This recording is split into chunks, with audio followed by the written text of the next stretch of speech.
говорим за свободата и за изборът. Пак се връщам на Виктор Франкъл. Според психологията на Зигмунд Фройд,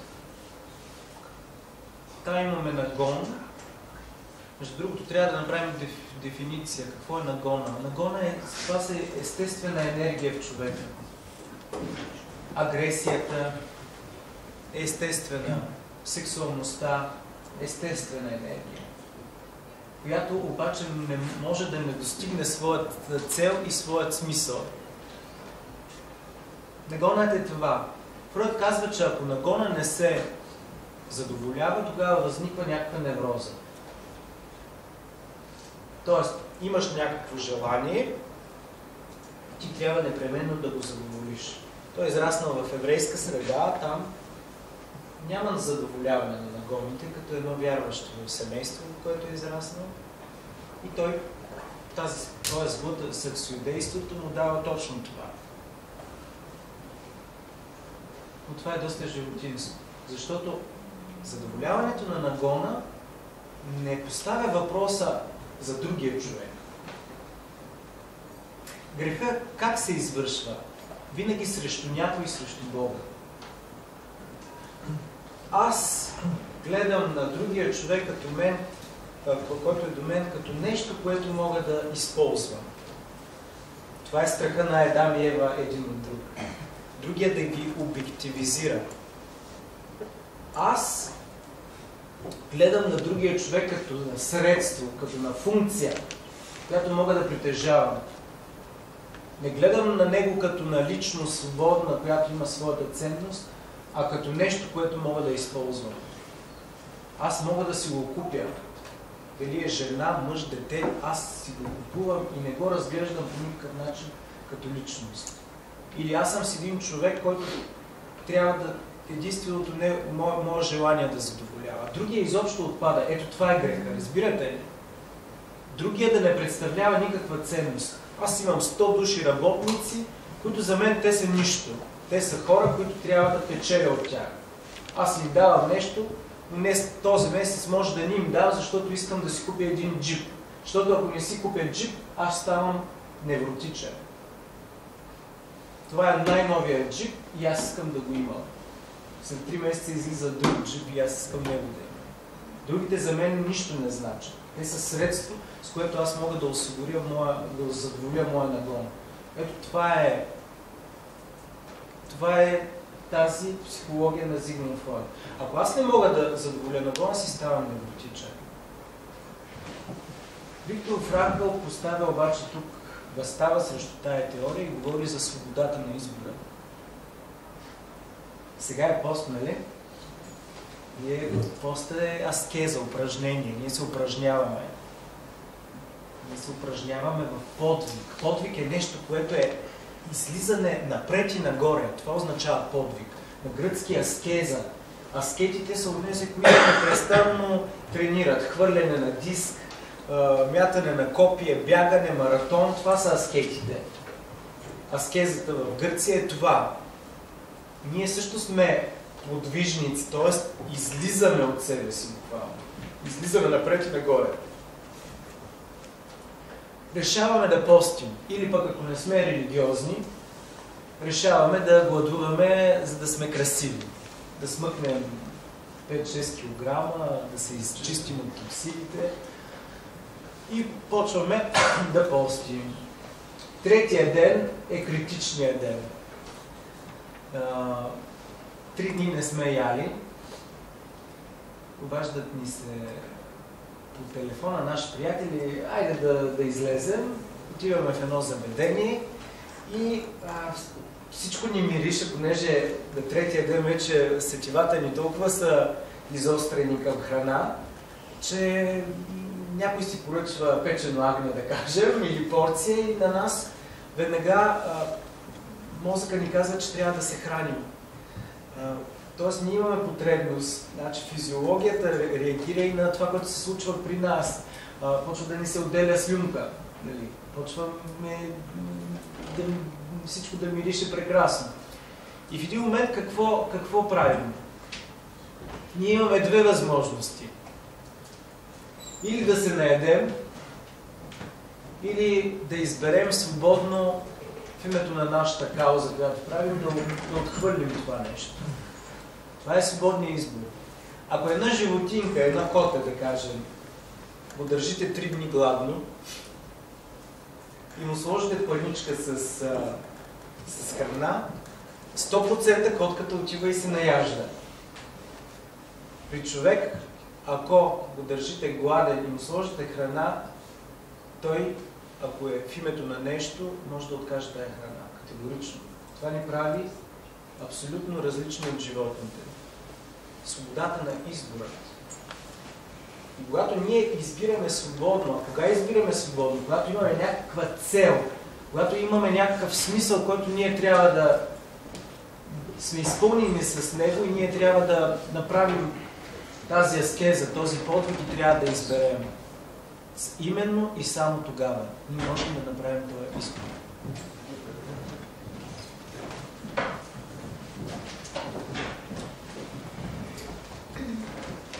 Ако приемем, че този избор е наш, то отговорността е наша. Сега слушайте една история, която ще дискутираме. Свети Макарий Египетски, един подвижник от 4 век, се е подвизавал, според думите, в египетската пустиня. Върви със своя помощник по един път в пустинята и вижда един череп. Бутва го с една маслинова тояшка и му казва: в името на Христос, живия Бог, кажи кой си. И черепа му проговаря и казва: аз съм езически жрец, който служих на идолите по тези места. Свети Макарий го пита: къде си сега? Той му отговаря: аз съм в ада. Какво е в ада? И той му казва: на таз има огън и под нас има огън, който ни изгаря. Но това не е най-страшното. Свети Макарий го пита: кое е най-страшното? Той казва: ние сме завързани всички с гръб един към друг. И никой не вижда лицето на другия. Но имаме една утеха. И Свети Макарий го пита: каква е утехата? Когато ти се молиш за нас, ние виждаме отчасти лицата си. И Свети Макарий казва: проклет да е деня, в който се е родил човек. Безумна история на пръв поглед. Някакъв череп, някаква пръчка. Нещо, което се случва там в пустинята, 4 век, проговаря черепа. Много странно. Но ако анализираме тази случка, ще видим нещо много, много важно. Свети Макарий Египетски, когато се моли, те виждат лицата си. Те виждат собственото си лице и се оглежда лицето на другия. Следователно, адът е липсата на другия човек. Адът е една тотална самота. Един мой приятел веднъж ми се обади и ми каза, че е сънувал ада. И аз му казвам: глупости, ти не можеш да сънуваш ада. А той казва: там нямаше никой. Там нямаше Бог, нямаше човек, там бях само аз. Тогава се замислих и си казах: наистина това би трябвало да изглежда ада. Да няма никой и нищо. Да си оставя на собствената си самодостатъчност. Адът, това е липсата на другия човек. Да вземем мита за Нарцис или Наркис. В него е била влюбена една нимфа. Обаче той бил влюбен в себе си. И той се оглеждал непрестанно в водната повърхност и се наслаждавал на своето лице. Така е отхвърлял любовта на много, които са били влюбени в него. И той така се оглеждал и толкова бил влюбен, че накрая се отдавя във водата и умира. Това е Нарцис, Наркис. И оттам е думата наркоза. Какво означава наркоза? Безчувствие буквално. Буквално означава безчувствие. Когато си под наркоза, ти си упоен и лекарите извършват своята операция върху тебе. И оттам е наркоза, безчувствие, безчувствен човек. Това е човек, който разглежда другия като обект, а себе си съзерцава единствено себе си. Това е съзерцаването на собствения си. Това е патологично състояние. Вземете в психиатрията, ако един човек е фиксиран единствено върху себе си, върху своите усещания, върху своите дори тази болест, хипохондрията, постоянно гледаш някъде да не те боцне, някъде нещо да се случи с тебе, постоянно изпитваш, четеш медицинска литература, наблюдаваш, анализираш себе си, къде те боли, какво. Това е патологично състояние. Единствено се грижиш за другия. Очите са орган, който трябва да гледа към другия. Ако те се обърнат, значи нещо не е наред. На време трябва да обръщаме внимание на себе си, обаче постоянно, ако го правим, това говори за егоцентричност. Това говори за егоизъм, за нарцисизъм. Ние можем да тероризираме другите даже по този начин. Ние ставаме пленници на собствените си страсти, страдания. Думата страст на гръцки е патос, оттам и патология. Нещо болесно, болно. Сега обаче думата страст има положителна конотация. Нали? Страстен любовник, поет, художник. Но страст е страдание. Страсти Христови. Страданията на Христос. Тоест това е патология. Да се занимаваме единствено с себе си. И да не виждаме другия. Какво обаче в Царството Божие? Значи имаме примера на Свети Макарий Египетски. Имаме, между другото, в психологията и примера на затвора. В затвора за тежко провинилите си има карцер, нали? Значи, те са отделени от обществото, а в затвора също има отделени от обществото на затворниците. Гледах един такъв филм за американските затвори. Някаква такава много малка килия, 2 на 2, и е тъмно вътре. И за да не откачи затворника, къса едно от копчетата си, хвърля го нагоре в тъмното, то пада и той почва да го търси. Като го намери пак, хвърля го нагоре, почва да го търси. След 2 седмици, когато излиза от затвора, затворническото общежитие е едно Ню Йорк, Лондон, някакъв такъв мегаполис голям. Човек е създаден да общува. Има такива експерименти, които се слагат специални ръкавици, затварят се очите на доброволци, студенти в университети. Кой колко може да издържи? Може да се побърка. Човешкият мозък е изграден, дори клетките, нервните клетки непрестанно да общуват в комуникация. Ние сме битие на общението. Ние сме създадени да бъдем такива. Следователно всичко, което е егоцентризъм, егоизъм, води не до целта, а изкривяване на целта, изкривяване на смисъла.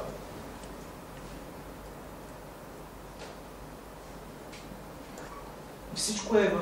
Дори тялото ни, ако вземете, нашето тяло как е устроено. По-висшото служи на по-нишното. Мозъка като велик орган служи на най-малките клетки.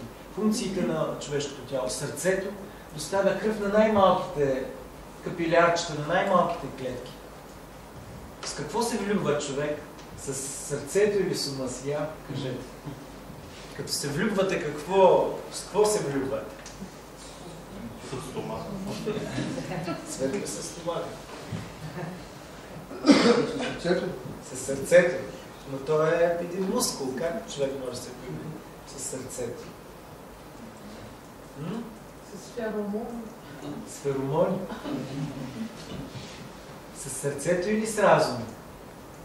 Разума ти казва, той има джип, има кола, има имот, ще бъдеш добре. Сърцето ти обаче ти казва, бе, той няма нищо, ама него го обичам. Това ли казва сърцето?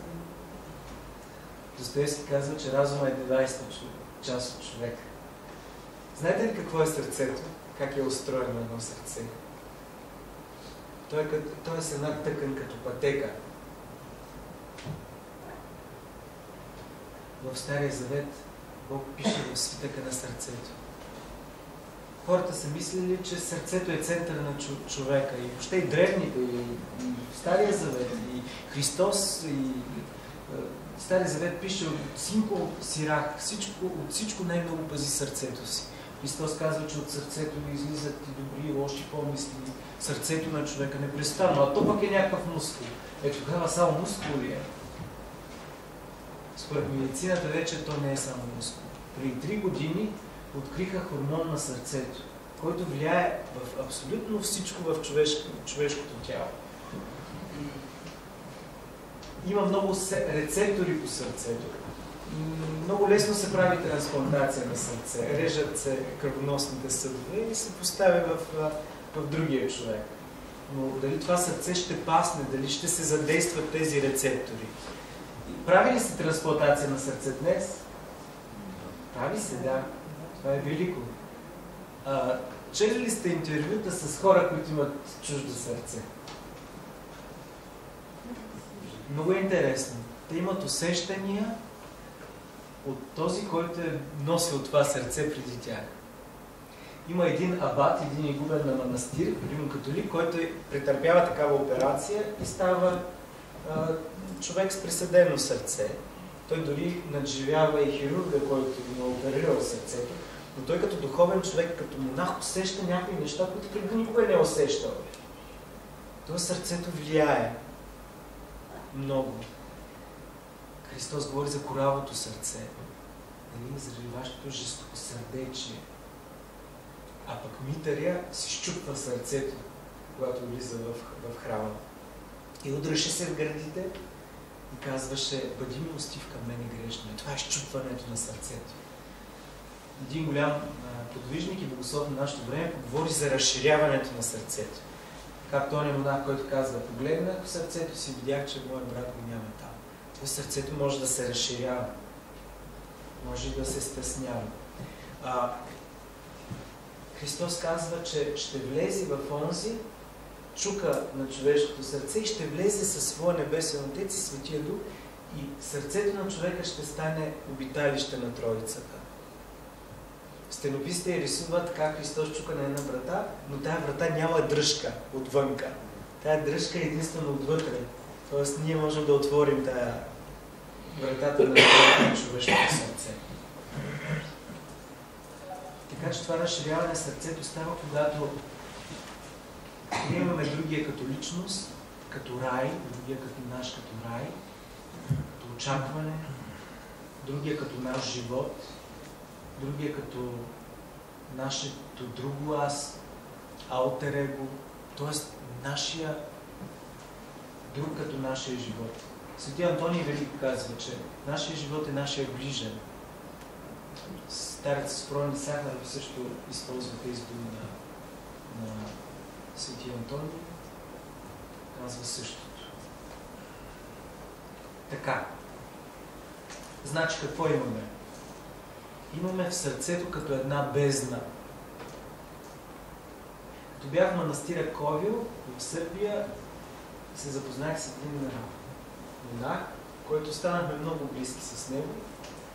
Този човек е бил в Ню Йорк, живял е там, карал един голям джип Чероки, имал една красива, висока, стройна жена, влизал в магазина, количката му е била с връх, а вика: в сърцето ми беше пустиня.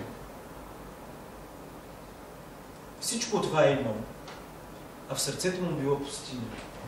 Изведнъж загубил работата си, жената го напуска, той се връща и всичко изчезва. И той бил при патриарх Павле, ходил много често, защото патриарх Павле е служил в параклиса на патриаршата и всеки е можел да отиде да го види, да говори с него. И този млад човек, патриарх Павле го посъветва да отиде в една монашеска общност, която е близо до Нови Сад, да отиде да види как е там през седмицата. Той е ходил събота и неделя пред патриарх Павле, през останалото време в манастира и накрая остава в манастира и става монах. На втората и третата година се оказва, че има тумор в мозъка, който расте, който е бил с големина на яйце. И лекарите му казват на майка му по-точно, че ако той оживее след операцията, той ще бъде като растение, буквално. Цялата наша общност се моли за него, той се възстановява напълно и беше шофьор на владиката. Така че, ето, чудеса стават. Но този човек, когато ми каза тези думи, ми направиха много голямо впечатление, че сърцето му е било пустиня, въпреки че имал всички материални блага. Когато гледаме изкушението на Христос от дявола в пустинята, между другото, дявола не е знаел още с кого си има работа. И той не е знал кой е той.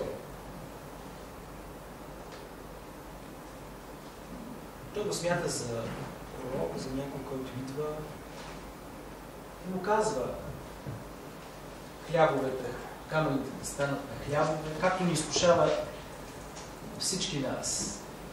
Казва му царството, изкушава го с думи от свещеното писание, забележете. Дявола е богослов. Соловьов има една много хубава повест за Антихриста. Прочетете, там Антихриста е завършил Тюбинген, мисля, че богословие. Той знае писанието. Писано е, камък няма да препънеш ногата си. Защото писано е. Да, писано е. Но Христос също му отговаря с това. Сега, парадоксално е това. Той му показва всички царства. Той е архонта на този свят. Архонт значи княз, буквално. Той е архонта на този свят и му казва, ето всички богатства на този свят, само ми се поклони, ще бъдат твои. Христос му казва, какво казва дявола на Христос? Има и това и ще бъдеш някой. Както често пъти в нашия живот. Ние колкото повече имаме, толкова повече сме някои. Аз имам джип, аз имам кола, аз имам положение в обществото, имам докторска диплома, в момента съм в Оксфорд, аз съм някой. Нали това мога аз да мисля за себе си? Добре. На древните източни езици, когато каже аз имам къща, ти се отъждествяваш с тая къща. Тоест тя е част от твоята идентичност по някакъв начин. Заради това дявола казва на Христос, има и това ще бъдеш някой. Хората ще те отчитат по този начин. Но Христос казва, аз съм, затова имам, аз съм личност, аз съм онзи, който съм. Затова имам всичко. И няма нужда аз да имам, за да съм някой. И така е устроен този свят. Тоест ние, и това е много жалко ако стане в църквата, ако ние свещениците почваме да обръщаме внимание само на богати, само на успели хора, а забравяме най-малките, те, които нямат нищо. Но тия най-малките пък могат да имат всичко, защото богатеенето в Бога е да имаш богат човек, да имаш Бога в себе си. И сещам се за Николай Месогейски, той е много известен, той е митрополит в Атина, завършил е астрофизика, има докторат по хемодинамика, как тече кръвта в живите организми.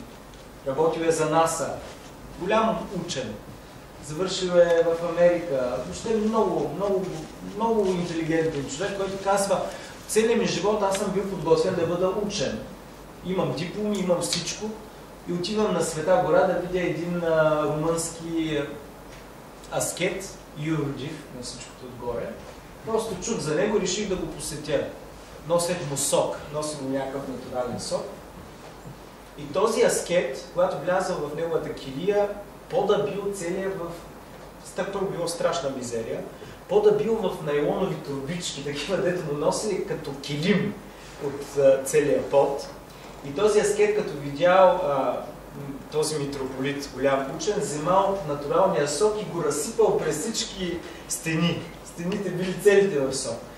И когато почнал да говори с него, той казва така, ако аз бях Астон Мартин, тия бързите коли, и се движих с 360 км в час, той беше ракета, която се движеше с 16 1000 км в час. А вика, моите дипломи от Принстън от това бяха тия найлонови турбички, които бяха на пода. Тоест, в един момент човек, който е близо до Бога, може да има всичко. Отколкото този, който има целия свят, а в душата му е бездна. Уитни Хюстън. Голяма певица. Нали? Почина, защото в душата е бездна. Да не говорим там и за другите. Фреди Меркюри. От секс и от наркотици. Вземете другите там, големи звезди на нашето време. Кърт Кобейн, тази Ейми... Да. Тоест, вижте, парадоксално, тези хора имат целия свят. Имат своите почитатели, имат своите фенове, имат своите пари. Значи, показва, че човек има нещо друго, което не може да задоволи в себе си. Това е екзистенциален вакуум, липса на смисъл. Изкуството стигаш и не ти дава смисъл. Значи изкуството може... Аз самия, първото ми образование е с изкуство свързано. Първата ми магистратура е с изкуство. Много хора влизат в църквата по някакви естетически такива причини. Влизате, чувате един хубав хор, виждате фреските, до някъде обаче. Това може да бъде първото ниво. Не може да бъде само културата или само изкуството. В един момент може да загубим вяра в изкуството, което правим. Имаше един пантомимист голям, който в Австрия живееше, после се върна след промените, Велю Горанов, мисля, че се казваше. Той се обеси. Кирил Варийски се обеси. Това са български. Тоест хора, които имат всичко, обаче в душата им е бездна. Тая бездна се запълва единствено с Бога. Наркотиците. Искаш екстаз, искаш излизане от това, което от тебе не представлява някакъв интерес. Искаш нещо повече, някакво духовно изживяване. Екзистенциален вакуум. Другото. Хората са уморени от... Това Виктор Франкъл, между другото, говори за концлагеристите, които след освобождаването им не са правили нищо. Нали? Те са лагеристи, те трябва да се възстановят и не трябва да се ангажират с нищо друго. И между другото, те са много интересни изследванията. Ви знаете ли колко концлагеристи са умряли от прехранване? Огромен брой. Влиза американската армия и почва да им дават да ядат. Те са гладували в лагерите. Много от тях умират от това, че ядат.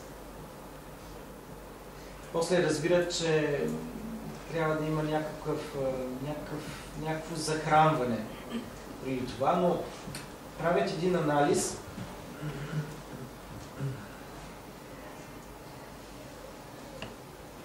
Този анализ се нарича психопатология на разтоварването. Човек нищо не прави. Само си почива. Нищо не работи. Това е същата абсолютна депресия се получава. Сега, когато съм в Англия вече от миналата година, живея в Оксфорд и виждам как просеците в Оксфорд са изцяло млади хора, които са зависими, момчета и момичета. Те стоят, те са облечени много хубаво, стоят седнали на тротуара и искат някакви дребни. И така се бият. Нищо не правят. Но това са млади хора, които са облечени добре, това са просеците. И това са хора, които живеят в тая държава, имат социални помощи и не работят нищо. Значи те нищо не работят. Държавата се грижи за тях. И това в един момент деградира човека. Ако човек нищо не работи, ако нищо не прави. В монашеската общност как е? Ора et labora, молитва и труд.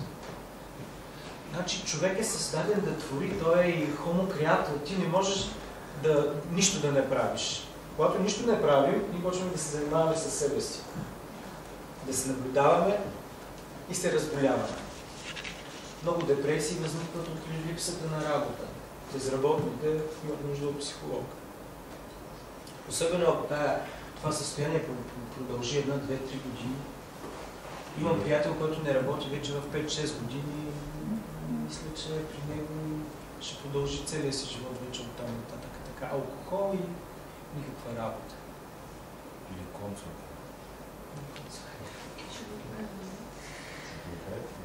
Така че психоанализата на Виктор Франкъл казва, че смисловата ориентация е средство на лечение. Намирането на смисъл за всичко, за всяка една зависимост. Ако ти имаш някакъв смисъл, ти ще избереш изборът със своята свобода да не вземаш наркотици, да не пиеш, да не пушиш, да не играеш хазарт, да не изневеряваш на жена си, ако си зависим от някакви такива патологии. Тоест, смисловата ориентация, намирането на смисъла. Аз вярвам, че при отец Георги и вашата общност, вярвам, че това е най-важното. Намирането на смисъл, този човек да промени живота си. Какво означава промяната обаче? Тя се нарича метаноя. Буквално отвъд ума, преумление. Виктор Франкъл говори за многогенна невроза. Тоест, разума е нещо, което човек трябва да преодолее, но той не е, как да кажа, някакъв разум и чисто интелектуален. А това е смисъл. И ако човек наистина има някакъв смисъл, ако той намери някакъв смисъл, промени своя ум, своя нус, той ще може да промени целия си живот. Това е думата покаяние. Метаноя е преумление. Какво обаче е покаяние и какво е разкаяние? Връщаме се в Евангелието. Имаме два персонажа, два апостола. Светия апостол Петър и апостол Юда Искариот. Ние сега ще преживеем това страстната седмица. Христос възкресява Лазар, нали? Лазар е негов приятел, който умира и вече 4 дни е в гроба. 4 дни в гроба, в Палестина, в това топло, смятайте какво се случва с това тяло. То се разпада, то се разлага.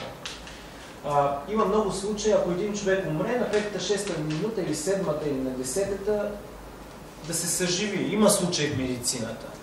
Има такива случаи често. Да, обаче в случая на Христос му казва, че Лазар е много болен, а той се забавя. И 3 дни този Лазар е в гроба. Неговото тяло е разложено. Христос прави чудото с Лазар и Лазар става от гроба. Евреите си казват, това е онзи, който чакаме, ще ни избави от римското робство. Защо? Представете се една армия от евреи, която възстава срещу римляните. И Христос като Месия. Те падат убити от евреите, Христос ги възкресява и те помитат цялата римска армия и става Йерусалим техен, Месията влиза в храма, сяда и това е. Завземат целия свят. Това си мислили. Това си мислили тази малва стига до Йерусалим, как Месията идва, той възкресява Лазар, възкресява мъртви.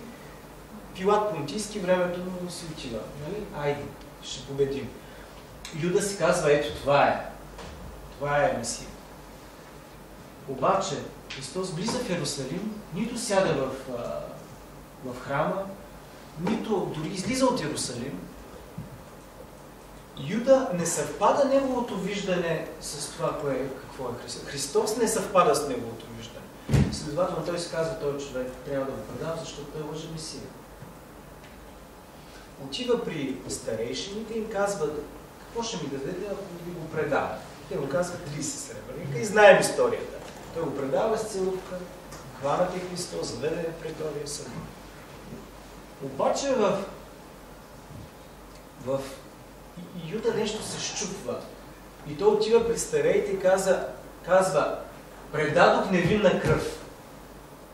Той се разкаива. Казва, аз наистина предадох този човек невинен е. Аз го направих и им връща сребрениците. Какво им казват старейшините? На нас какво ние ти му мисли. Тоест на нас какво ни пука за това? Ти му мисли. Той хвърля сребрениците, отива и се обесва. Какво е сега разкаянието? Разкаянието е направили сме нещо лошо срещу някой или срещу Бога, защото винаги се греши срещу някой. Няма грях, който да е абстрактен. Или грешиш срещу тялото си, срещу себе си, или грешиш срещу ближния и най-вече срещу Бога, защото твоето тяло е храм Божий или другият човек е храм Божий. Как казва свети пророк Давид? Към тебе ничък се греши. Той се грешил към другите, но той, както и Достоевски, стареца Зосим, че всеки е виновен за всичко пред всички. Тоест, нашите постъпки и дела влияят, ние си влияем един с друг. Нашите политици, не искам да изпадам някакъв политически, но те влияят на нашия живот тук. Това е голям грях, те ще бъдат съдени за това. Защото най-малкия в тази държава зависи от решенията и греховете на някой друг човек. Ние сме свързани един с друг. Ние сме чада на Адама, ние сме свързани както с Адам и с тези, които ще дойдат след нас. Те, които още не са се родили. Ние сме свързани дори с тях. И този Юда отива, за да успокои своята съвест. Когато казва предал невинна кръв, той очаква да кажат старейшините, ама така трябва да бъде, не се притеснявай. По-добре един човек да умре, отколкото целият народ. Тоест да успокоят неговата съвест. Да успокоят неговата съвест.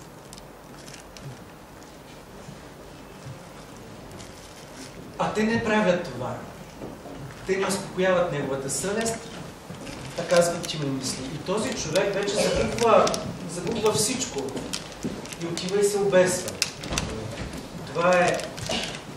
Това е опита на Юда. И това се случва с нас. Когато ние направим грях срещу някой или срещу Бога, ние се обаждаме по телефона на някой и му казваме, абе вчера аз направих нещо много лошо. Обаче той или тя се го заслужаваше, защото ако той не беше ме предизвикал, аз нямаше да направя така. Или тя ако не беше казала така, аз нямаше да направя така. Или ако той нямаше такова отношение, това разкаяние на едно психологично ниво. Другото обаче е покаяние. Покаянието означава отвъд ума, т.е. отвъд всичко, което сме като битие. И това го имаме през светия апостол Петър. Светия апостол Петър, който е присъствал на всички чудеса на Христос, присъствал е на преображението му, присъствал е на всички чудеса, виждал го е в славата му, изповядва го като Син Божий Месия, обещано му е да бъде камък, върху който ще бъде съградена църквата. Ти си Петър, ти си Кифа. Когато ти обърни братята си после, нали? Христос му дава много високо ниво сред апостолите. И не е заради това, защото Петър много е обичал Господа. Петър е бил с най-голяма любов към Господа. Това го имаме в Евангелието. Тези три пъти му казва, любиш ли ме? Колко е милостив Бог към Петър? Какво става? Петър, който е бил на всички чудеса, 3 пъти се отрича от него и то без някаква особена заплаха за неговия живот. Слугинята, някакви хора до огъня, той се отрича и почва да кълне, дори не познавам човека. Обаче, имаме ли го това, както Юда, той да отиде при апостолите да почне да се оправдава? Нямаме го. И излезе и горко плака. Извън градата и горко плака. Те покаяни сълзи, които могат да променят цялото битие на човека. Защото Петър загуби своята смисъл и своята цел. Той също е изправен пред самоубийство. Той е бил с Господа, той няма нищо друго. Той е имал всичко, изведнъж го предава заради някаква своята си човешка слабост. Представете си каква трагедия е за този човек. Представете си да предадете всички, които обичате. Петър е имал Господа. Представете си колко дълбок образ е образа на Петър. Това е много по-дълбок образ, отколкото образа на Юда. образа на Юда е повърхностен образ. И този човек, после Господ му се явява 3 пъти, като му казва, любиш ли ме? Тоест той дава възможност, Бог дава винаги възможност и на нас да стигнем тази цел и да отговорим на това обичам те. Защото ние чуваме от другата страна, че ни обича. Много е трудно да повярваш, че другите те обичат и Господ те обича. Ние имаме такава гордост в себе си, че искаме по заслуги винаги да е спасение. Защото безплатно е за бедните. Аз не съм беден, аз имам всичко. Заради това не мога да бъда спасяван давно. Ние обичаме да изпълняваме каноните, обичаме всичко да градим нашата самодостатъчност. Но истината е, че е даром. И ето Петър, знаете ли как умира накрая? Надолу с главата. Знаете ли защо разпънат надолу с главата? Недостоен за както е умрял Господа. Ето това е Петър. И представете си, 2 души държат църквата. Колко обнадеждаващо е за нас, ние, които сме падналите. Единия, който е гонил църквата, това са стълбовете на църквата. Няма какво да се лъжим. Ние го виждаме на иконата. Единия, който е гонил църквата, е държи от едната страна, а другия, който се отрека от Христос от другата страна. Сега в Оксфорд говорих с един равин, който е равин в Тел Авив. И той ми казва, Стария завет е реалистичен. Едно непрестанно отпадане на Израил от Бога. Непрестанно. А вие Новия завет, християните, нали? Новия завет е идеал. Там сте големи идеалисти.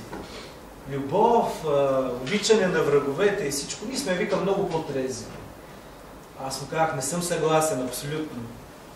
Защото това е тази невероятна немощ на Бога. Бога във връзката винаги е губещ. И вижте какво имаме тук. Ние имаме това доверие на Петър, че човешкият живот може да бъде променен. Че чрез покаяние всичко може да се случи. И Бог устройва това, Той иска това. Вземете притчата за блудния син. 2 са синовете в къщата. Единия отива и разпилява цялото имущество и се връща. Другия обаче стои при баща си, работи му и всичко прави за него. Не нарушава волята му. И 2 синове не обичат баща си. Единият се връща, получава опрощение пръстен на ръката си, но няма гаранция, че този човек няма да се тръгне от него. А другия стои при него като наемник и ропта и казва, ти никога не си ми дал да се повеселя. Ти си жесток човек, ти си стиснат човек, защото аз съм тук при тебе, а ти нищо не си ми дал. Той не обича баща си. Това е историята на цялото грехопадение. Но Христос обича, Бог обича човека. И вижте величието на Христос на кръста. Той е най-могъщ, когато е най-слаб. На кръста Той е разпънат и тогава се вижда могъществото на Бога. Заради нас, заради тия, които ще се родят, които са чада на Адама. И това е велика проповед за покаянието и за това, че Господ ни обича. Заради това смисъл, ако ние имаме правилен смисъл, ако нашия живот, който е катастрофа, неминуемо нашия живот ще бъде катастрофа, защото човешкото сърце от младените му клони към зло, защото волята ни е счупена там, когато ние сме избрали плода на непослушанието. Ние грешим с волята си. Колко трудно ми аз да насиля волята си да не правя това. И падение и ставане, непрестанно, падане, ставане, непрестанно. Даже когато съм най-силен, тогава най-много падам. А когато съм в падналото състояние, идва Божията благодат. Усещали ли сте това в вашия живот? Когато имате нужда да се слуши някакво наказание, защото то е мазохистично, ние имаме една природа да кажем, ето сега аз направих това, Господ ме наказва, тамто за кукуриго всичко е уредено, нали? А тогава идва благодатта. В едно такова паднало състояние. Църквата мнозина я мислят за някакви хора, които са свръхчовеци, които са...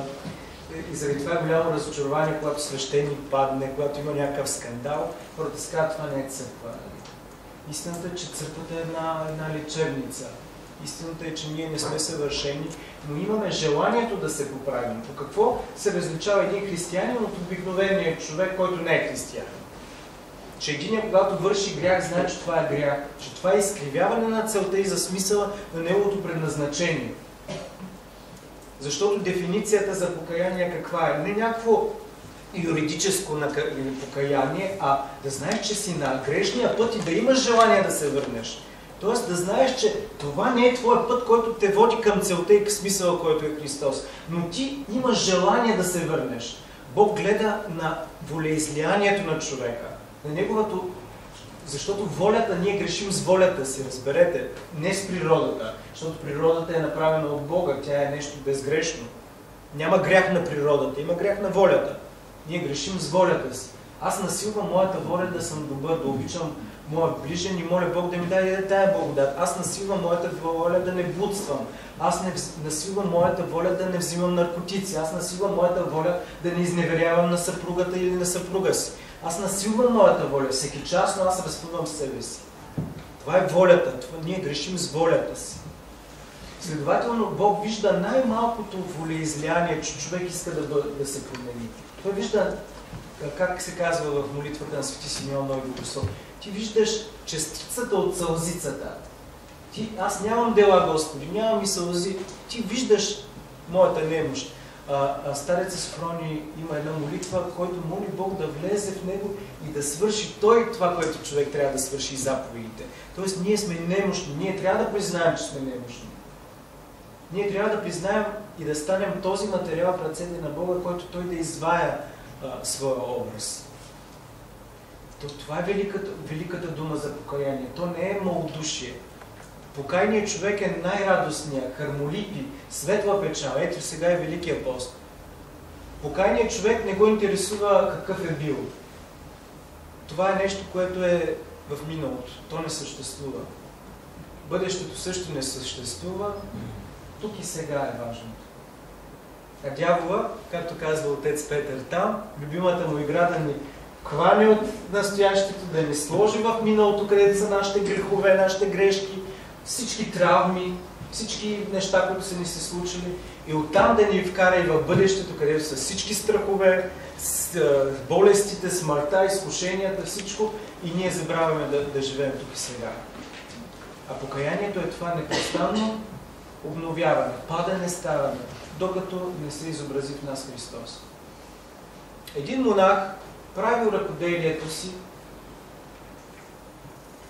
въжета камилски, такива за корабите в Александрия, в пристанището. Като продаде въжетата, отива и ги изхарчва по блудниците на пристанището. Връща се в килията и казва на отеца си: „Отче, паднах." Той му казва: „Стани." Пак прави ръкоделие, пак отива в Александрия, пак същата работа. Връща се: „Отче, паднах." Стани. Паднах, стани. Паднах, стани. И накрая монаха казва: „Отче, до кога ще продължава това нещо? Аз да падам, ти да ми казваш стани." И той му казва: „До когато дойде Христос и не те намери или в твоето падение, или в твоето покаяние." Това е. Това е един непрестанен път и процес. Вярата не е статукво. Човек може да загуби своята вяра. Но вярата е нещо, което също е процес на целия живот. Защото в един момент може човек да има много голяма вяра и тя да е идеология. А вярата преди всичко е доверие. Да се довериш на другия. На другия с главно да и на другия до тебе. Говорих с един протестантски пастор, който беше преследван много от Държавна сигурност. И неговия баща му е казал една максима, която много ми хареса. Тя е малко така идеалистична, но аз разсъждавах няколко дни върху тази максима. Той казва: „Прави това, което Господ иска от тебе, и остави това, което Господ иска да направи с тебе." Тоест, това означава пълна откритост. Никакво роптание и болест. Ама що ми се е случило това?